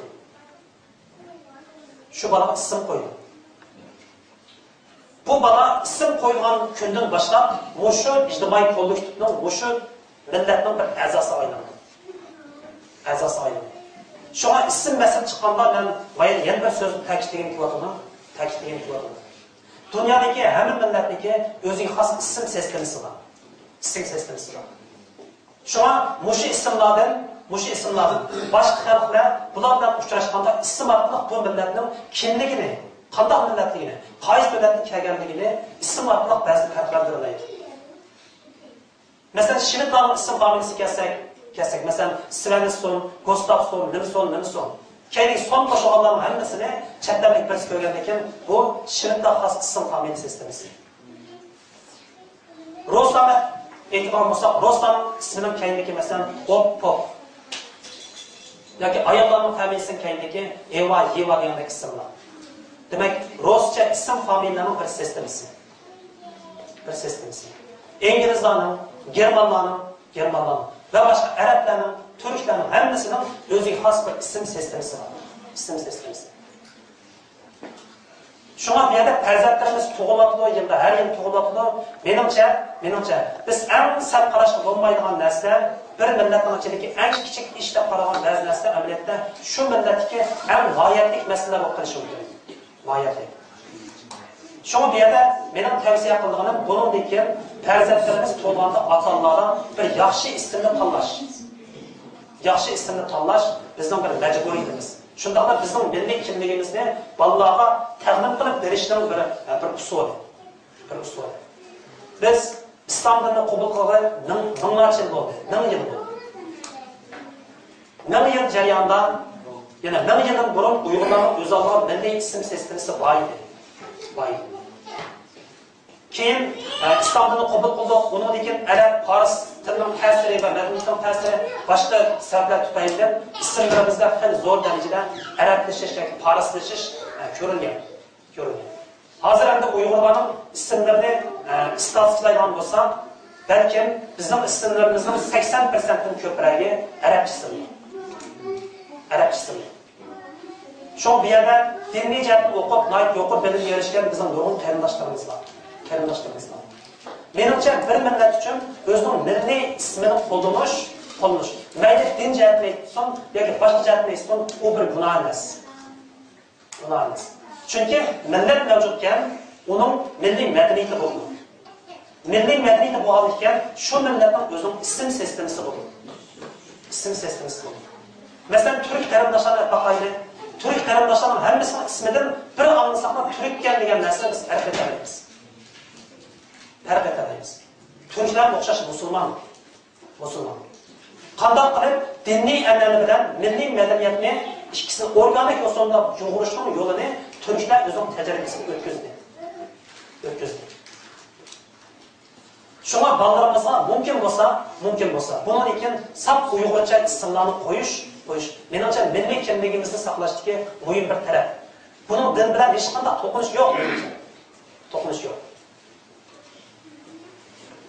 Bir bola tug'ilgan vaqtida o'zining qaysi millatda, qaysi elda, qaysi tuproqda, qaysi elda tug'ilganligini bola tanlay olmaydi. Ammo ota-ona bolaga yaxshi ism tanlay olmaydi. Yaxshi kimlikni berish mumkinchiligi ota-onaning qo'lida bor. Shuning uchun bugungi kunda biz kichik millat emas, necha 10 million nüfusumuz bor. Mushunda ko'p aholisi bor, madaniyati bor bir millat agarda o'zining ism sistemasini yo'qotgan bo'lsa, o'zining milliy kimligini yo'qotishning bir signalni chalgan bo'ldi. Shunga ota-onalar, otalar oynashayli, bunu dikin balalarımızga mümkün olsa sap Uyg'urcha bilan o'zimizning milliy kimligimizni aslidan ism qo'yish bizning bir burchimiz deb qaraymiz. Milliy alayga Uyg'urcha ism qo'yish hech qachon bizning islomiy e'tiqodimizga ta'sir ko'rsatmaydi. Bu bir nuqta. Milliy kimlikdagi bir nuqta. İkinci bir nokta hem ta'kidlash zarur bir bo'lgan nokta yani ki Uyg'urlik va musulmonlik yoki milliy kimlik bilan bizning diniy kimligimizning munosabati. Dunyoda yoki dunyodagi medialarda Uyg'urlar haqida xabar bergan vaqtda bir nuqta odamning diqqatini tortdi. Diqqat qilganlarga masalan Uyg'urlar haqida xabar bergan vaqtda ko'pincha Uyg'ur musulmonlari deydigan bir so'zni alda qo'shib mediada ko'p ta'kidladi.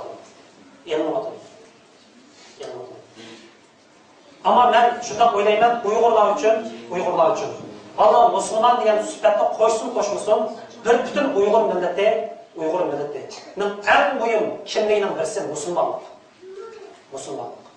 Ming yildan buyon islom aqidasi Uyg'urlar hayotining ma'naviy, ro'yi ve milliy qatlamiga nihoyat cho'nqur darajada yildiz topdi. Bu yildizni har qanday kuch, har qanday bir usul bilan buni chiqarib o'tgan deyish mumkin emas. Shunga bugungi kunda Uyg'ur kimligi, Uyg'urlarning diniy kimligi bo'lgan musulmonlik bilan zich birlashib ketgan. Shuning uchun har bir vaqtda bu narsa tanlanadi bizga. Ama şu meselede yanına bizim kalbimizden iniq bo'lmayotgan, o'tmayotgan ba'zi masalalar. Yani musulmonlik yoki milliy kimligimiz bilan diniy kimligimizni qanday tonish, ikkisini qanday birlashtirish. Mesela ba'zi vaqtda milliy kimlikni ta'kidlaymizda diniy kimlikni chekitish. Yoki diniy kimligimizni haddidan ziyoda ta'kidlash bilan bir vaqtda o'zimizga xos bo'lgan ba'zi milliy narsalarni inkor qilish. Hozir muhojiratga Uyg'urlarning ichida mening his qilishimcha nurg'un masalalarga duch kelgan vaqtda aslan hukm chiqarish. Nayt aslan qaror berish. Bu shunday bir qism ahvollar mavjud. Pishqan millatning eng muhim belgisi shu millatning qanchalik darajada o'zini tutilishi bilan belgilandi. Pishqan millatlar o'zining qalbida vujudida o'ylayotgan o'y-xiyollarni chiroyli chiqarmaydi. Pishqan millatlar hech qachon ma'lum narsaga oldiroqsonlik bilan hukm qilmaydi. Menimcha eng pishmagan millatlar, eng oldiroqson qarashdan o'zini yetilgan bo'ldi. Germaniyaning dangliq faylasufı Hegelning dunyodagi millatlar haqida to'xtalgan vaqtda dunyodagi millatlarni 3 turkumga bo'lgan. Ya'ni balaliq holda turib qolgan millatlar. İnsoniyatning balaliq holda turib qolgan millatlar. İnsoniyatning yoshlik, ya'ni tantakligi urg'ib turgan, halda turib qolgan millatlar. İkinci turkum. Üçüncü turkum insoniyatning pishqan mezgiliga vakillik qilgan millatlar. Germanlarni insonlarning pishqan davriga vakillik qilgan, pishqan xarakteriga vakillik qilgan millatlar baş turkumga aylangan. Hamda bu bahoning qanchalik darajada rost yoki xato bo'lishini tadqiqot, dunyo tarixining keyingi tajribalari bunga javob beradi. Ama biz özümüzün təliq bakayım, Uyghur halkının təliq bakayım. Uyghur milleti karakter cəhətdən, micaz, xuluq cəhətdən, özünü tutuluş cəhətdən qaysı türkümüge mənsub.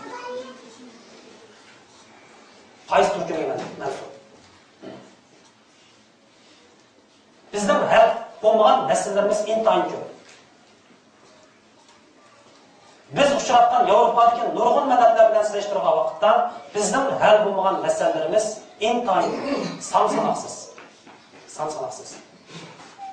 Ama muşundaq bir reallıktaki millet özü düşkegen meseleler hakkında ev altıraslanlık bilen hüküm çıkarışka pek amarak biz.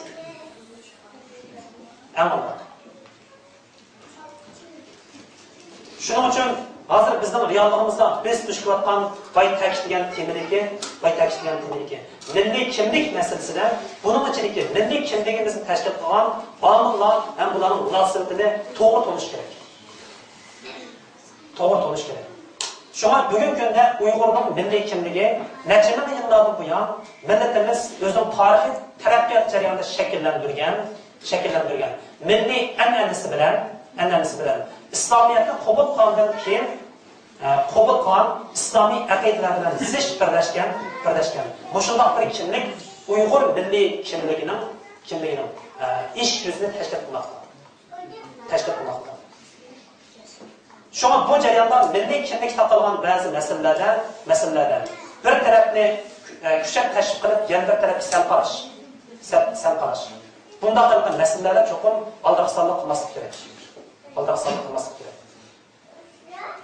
Şunuz aniqki, Uyg'urlar islom dinini qabul qilgan vaqtda Uyg'ur millati mavjud edi. Dunyodagi nurg'un millatlarga o'xshash, biz islomning to'g'ri aqidasini qabul qilib musulmon bo'lishdan ilgari boshqa e'tiqodlarga e'tiqod qilgan Uyg'urlar. Albatta boshqa musulmonlarning shunday ahvol bo'lgan. Lekin tarix taraqqi qilib keyin biz İslam aqidasini o'zimizning diniy e'tiqod sifatida tanlab oldik. Qabul qildik. Keyingi minglarcha yillarga tarixiy taraqqiyotimiz o'zimizning milliy madaniyat, milliy an'anamiz bilan islom aqidasidan iborat bu ikki nuqtaning birlesh jarayonida Uyg'urlarning milliy kimligi hosil bo'ldi. Shuning uchun mushu masalada biz milliy kimligimiz uchun payliq bo'lgan omillarni qabul qilishimiz, unga ziyonli bo'lgan omillarni shallab chiqarish kerak. Hem tarix hurmat qilish kerak, hem reallik hurmat qilish kerak.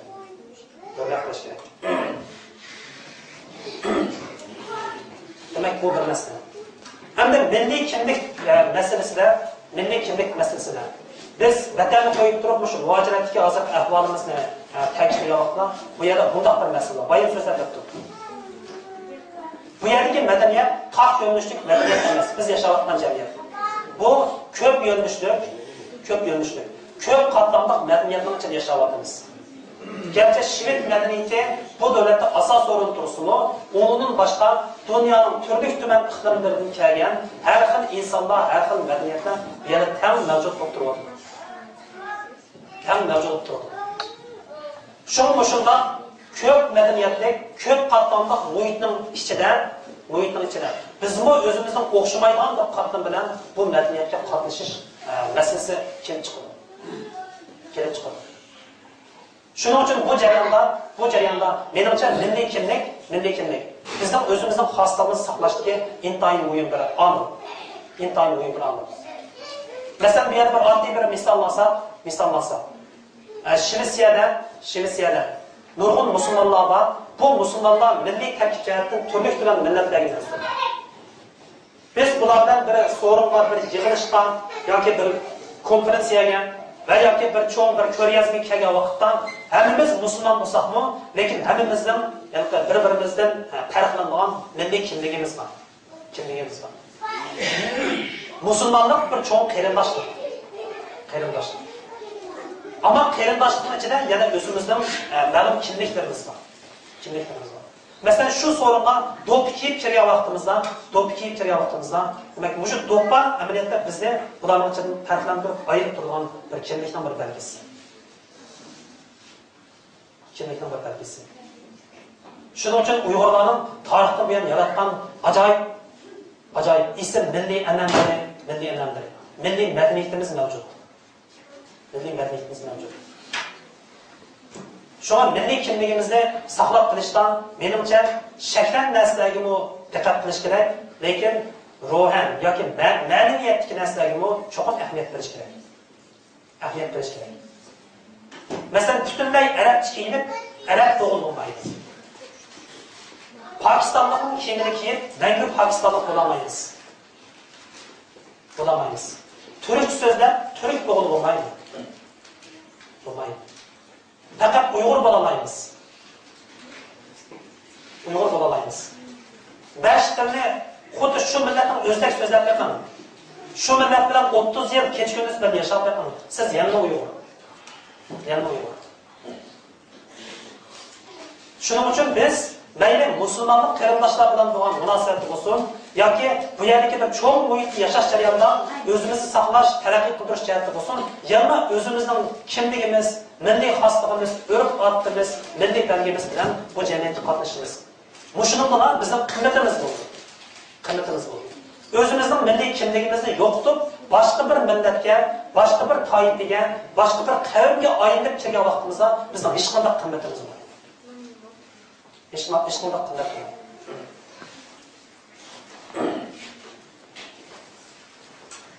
Bundan keyingi bir masala shu ko'p madaniyatli davlatda o'zimizning milliy kimligimizni saqlash jihatda duch kelgan yana bir masala nima desa, milliy o'zgarchilik. Yoki mana Shvetlana akademik atavi bilan etnosentrizm. Ya'ni etnosentrizm degan so'zning o'zining ma'nosi nima desa, udum tarjima qilsak milliy o'zgarchilik. Yoki o'zini bir millat o'zini markaz qilish. Bunda xohish, bunda psixika, dunyodagi hamma millat mavjud. Masalan, buni tushuntirish uchun Amerika qit'asidagi indiyalarning bir kichik bir rivoyatini bu yerda tilg'ilib o'tsak kifoya. Masalan, dunyodagi hamma millatda bu dunyo qanday paydo bo'ldi desa, dunyodagi hamma millatning o'ziga xos rivoyat qismlari bo'ldi. Bu dunyoning qanday paydo bo'lganligi, insonlarning qanday yaratilganligi. Masalan, o'sha nuqtadan indiyalarning bir rivoyatini sizlarga so'zlab beraman. Shimol Amerikadagi yashaydigan Amerikaning jarlik qabilasi, ya'ni jarlik xalqi bo'lgan indiyalar. Dunyoda insonlarning paydo bo'lishini bunday tushuntirdi. Yana indiyalarning tanrisi bu dunyoga insonni oprini qilmoqchi bo'lib, eng dastlabda Laydin bir insonning suratini yasaydi ekan. Yasagan bu Laydin yasagan suratni to'mirning ichiga xuddi non yoqqanda yaqib, uni ham dumlab qo'yganlar. Qilib qo'yib, to'mirning og'zini yaqib qo'ydi ekan, yaqib birdan saqlab turib, unutib qoldi ekan to'mirning nimasini, vaqtida e'lonlashni. Qarshi bir chaqda to'mirning og'zidan ispak chiqayotgan, ochqandan keyin bu suratning haykal ko'yib ketganda, ko'yib qorda qop-qora. Shuningdek bu lay suratni to'mirni yulib olgan, qarsa qop-qora odam hamda baribir yasaganki bunga jon kirgizibdi. Shuning bilan bu surat bugungi Afrikadagi qor tabiqlarning ajdodimiz. Ajdod bo'ldi. Ama ikkinchi qatam bu indiyalarning tanrisi bu chatoq bo'ldi, bu ko'yib ketdi, bu qarib qoldi bu insonlar. Bu modada ikkinchi qatam yana loydan bir insonning suratini yasab, to'liq dumlayotganda, dumlab qo'yib eg'zini yopar ekan, lekin loy ansirab ko'yib ketmasin deb tezda eg'zini ochib qarasa, bu suratda pishmagan.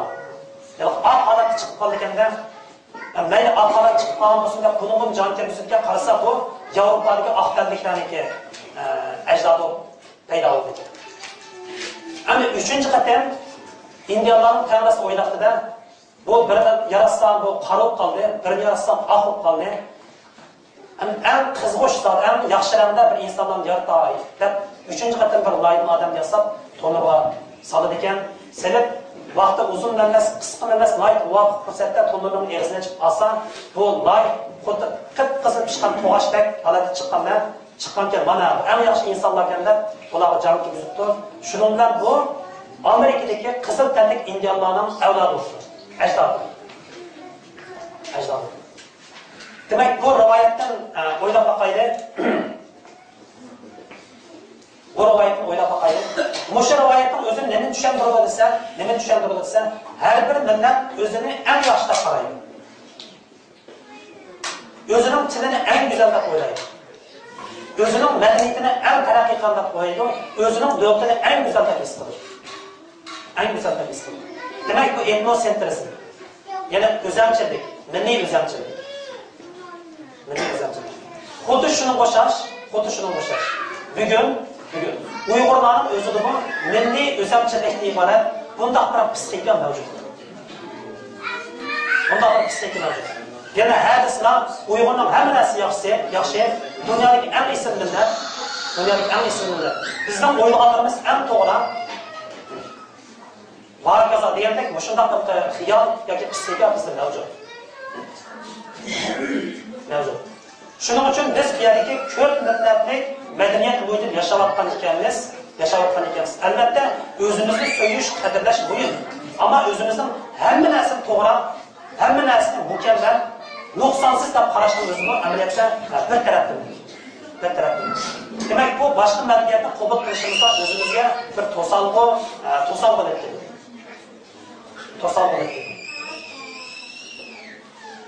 Shuning uchun ko'p madaniyatni shunday bir bo'yitda o'zimizni so'ylayotganimiz, albatta boshqalarning madaniyati, boshqalarning ortiqchiligini so'yish kerak, qabul qilish kerak.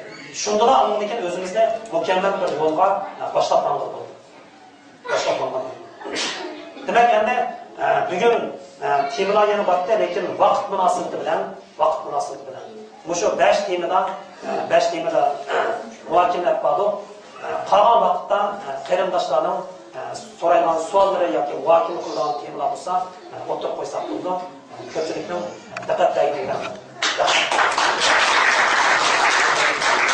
Sorundaki atıflarga, hadislarga vakalda Ustaz Esas Sulayman'a rahmet dileyme, Allah'tan uzak ümit dileyme, ailesine ve şahsi hayatına tekmo, bəxət, saadet dileyme dünya ahirette. Şununla bugünkü sorunumuzda vaqt münasibətini axırlaşdırışqa möhtac. İlahi amin, subhaneke Allahumma ve hamdik, neşhadu en la ilahe illa ent, nestağfiruke ve netubu ileyk. Ey Allah, bizden anlayan yaxşı söz, yaxşı tərbiyələrini anlap təsirlərini nasib qılsın. Əgər bilib bilmək xata gap söz qaçıb qalğan bolsa, bizni həmmimizni bunu xata sözünü unutdurasizlar. Həmmimizin qalbini Mushu İslamның atrafıga, Uyg'urlik kimlikning atrafiga uyushqilni nasib qilsin. Amin. Robbana atina fid dunya hasana va fil oxirati hasana va qina azobannar.